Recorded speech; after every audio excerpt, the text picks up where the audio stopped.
Shall we begin?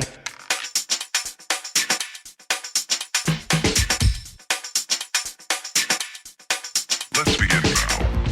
Hello YouTube friends, Ben Ochart here, and one of the considerations I had, one of the concerns I had about the sump behind me here is that it had heaters that when evaporation would occur and the water level in the sump would drop a bit, a lot of the heater would be exposed. It would actually be exposed below the recommended minimum water level for these particular heaters.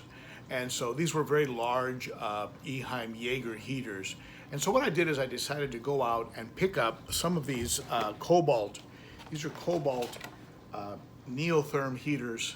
I picked up 2 of these, and in hindsight, I wish I had waited and picked up the Black Friday sale that was going on over at Super Cichlids in Delaware. They actually had a better price than what I paid for them. But these are very highly rated. They're accurate to within 1 degree, and which is very, very accurate compared to most heaters. They're fully submersible, and I'll be able to remove the very large Eheim Jaegers, which are great heaters, and because of their size, they distribute heat very, very well throughout an aquarium. But for this particular application in a sump like I have back here, they were a little bit impractical because they were sticking out a little bit too much from the water. And whenever I'd have any evaporation, despite having a auto top-off system, an ATO, I would still expose too much of the heater and beyond my comfort level, and I was afraid that I was going to be getting a burnout, so which of course would not be a good thing. So I went ahead and picked up a couple of these neotherms and have swapped out the Eheim Jaegers. Let's take a look and tell me what you think, and comment below.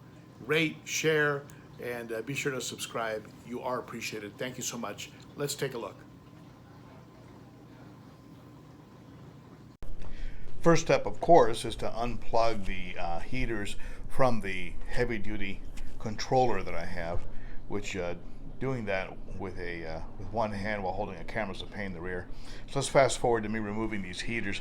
As you can see here, these are very, very large, very long heaters, and that length helps to distribute heat throughout a tank. So they are good when you have them in a tank, but in a sump they're really just a little bit too big, and I was operating below the water line whenever I would lose water due to evaporation, and so I really need to take these guys out. And because I was at risk of having a heater burnout, because I was operating them sometimes with the water level below the recommended level. You can see here it's a very long heater, and so it couldn't really rest on the bottom of the sump and be completely submerged. I had 2 of them in here, 2 300-watt heaters, and both of them, of course, plugged into the controller. That would prevent them from just getting out of control and cooking the fish, essentially. So I pulled these out and just removed them and just prepared them for storage. I'll keep them in backup as backup heaters because, of course, I can use them in the future if I ever have any kind of a heater failure. I could just put these into use right away. And so it's always good to have backups like heaters, filters, things of this nature. As you know, I'm big on having things like that. So you can see here the ecotherms, which are going to be placed inside the sump. You can compare the size of them. Take a look at this here. The Eheims are almost twice as long as the ecotherms, and even the ecotherms in the higher wattages, 200-300 watts, are still about the same size. So the the Eheim Jaegers are just a much longer heater. So I moistened up the suction cups and dropped these in, and went ahead and plugged them in. They come pre-programmed from the factory at 78. You of course can set them at whatever temperature you want.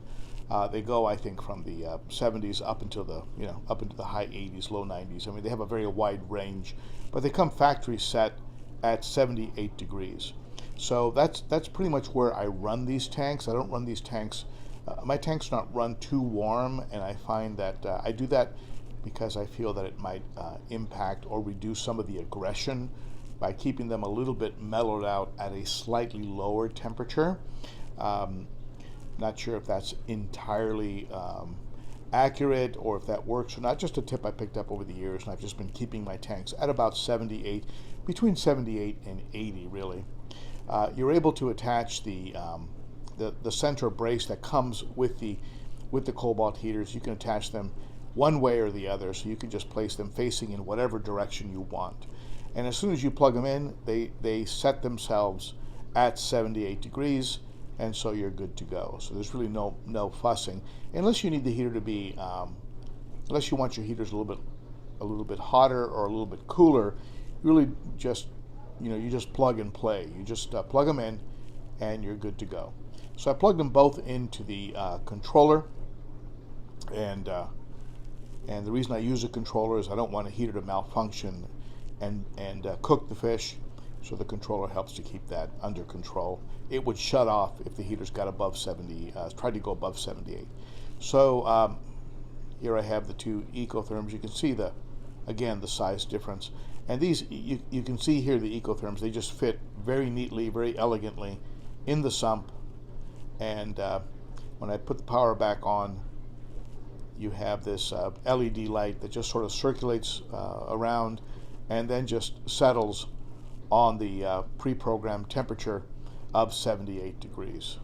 And then you've got really nothing else to really mess or fuss with.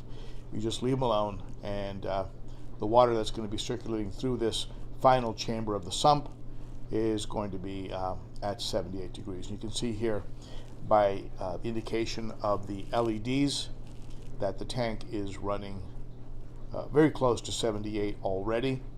And you can see here just a little bit below 78, and so the Ecotherms will continue to heat up the water until the water is actually at 78 degrees.